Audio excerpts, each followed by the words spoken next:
Assalamualaikum warahmatullahi wabarakatuh. Selamat pagi anak-anak ibu semuanya. Bagaimana kabar kalian hari ini? Ibu harap kabar kalian semua baik ya. Sebelum kita memulai pelajaran hari ini, jangan lupa ya kalian selalu berdoa setiap memulai pelajaran.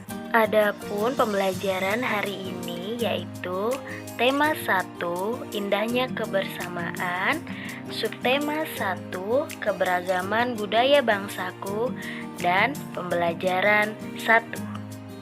Pada pembelajaran 1, kita akan membahas materi bahasa Indonesia, materi ilmu pengetahuan sosial, dan materi ilmu pengetahuan alam. Indonesia adalah salah satu negara kesatuan yang di dalamnya dipenuhi dengan keberagaman serta kekayaan. Ada berbagai suku bangsa, budaya, ras, daerah, dan agama. Indonesia dapat mempersatukan hal itu sesuai dengan semboyan yang dimiliki oleh negara ini, yaitu Bhinneka Tunggal Ika, yang artinya berbeda-beda namun tetap satu jua.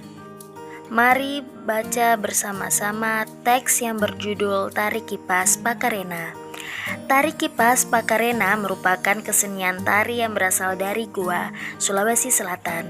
Tarian ini sudah menjadi tradisi di kalangan masyarakat Goa yang merupakan bekas kerajaan Goa.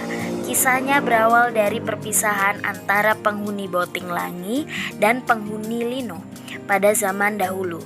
Konon sebelum berpisah, penghuni Bauting Langi sempat mengajarkan kepada penghuni Lino cara menjalani hidup, seperti bercocok tanam, beternak, dan berburu. Cerita itu diabadikan dalam gerakan tarian.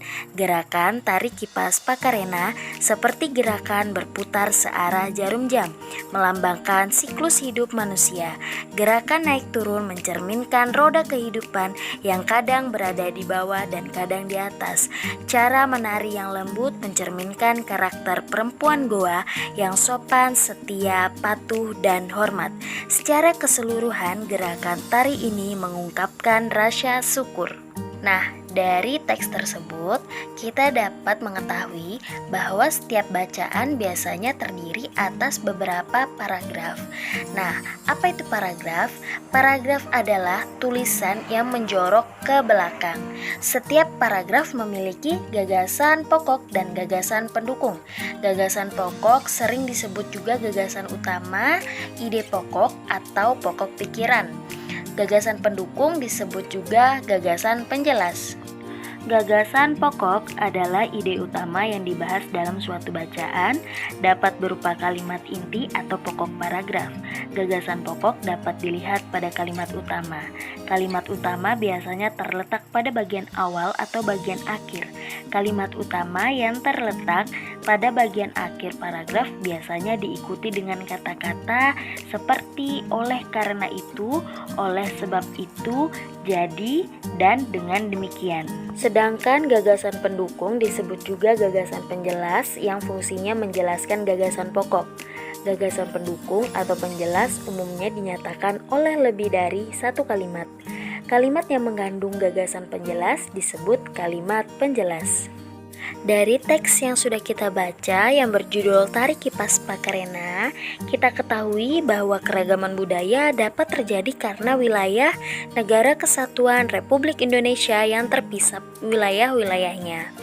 Dengan kata lain, tiap penduduk yang mendiami wilayah yang berbeda tentu akan mengalami kondisi geografis yang berbeda. Misalnya mulai dari wilayah pegunungan, pesisir, tepian hutan, dataran rendah, pedesaan, hingga wilayah perkotaan. Apakah kalian tahu berapa jumlah provinsi yang ada di Indonesia? Inilah ke-34 provinsi yang ada di Indonesia. Kalian bisa lihat di layar. Ibu sudah menyediakan beberapa gambar dari berbagai provinsi dengan beserta kebudayaan-kebudayaannya. Kalian bisa perhatikan. Nah, setiap wilayah mulai dari Sabang hingga Merauke memiliki keragaman budaya, keragaman suku, keragaman agama, keragaman bahasa yang berbeda-beda. Salah satunya yaitu lagu daerah yang memiliki ciri khasnya masing-masing.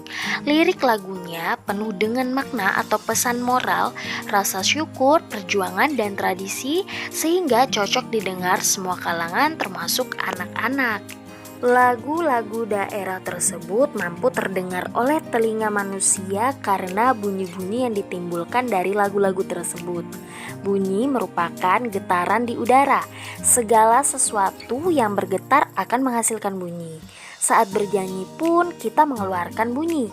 Sifat-sifat bunyi pada dasarnya sama dengan sifat-sifat gelombang longitudinal, yaitu dapat dipantulkan atau refleksi, dibiaskan atau refraksi, dipadukan atau interferensi, dilenturkan atau difraksi, dan dapat diresonansikan.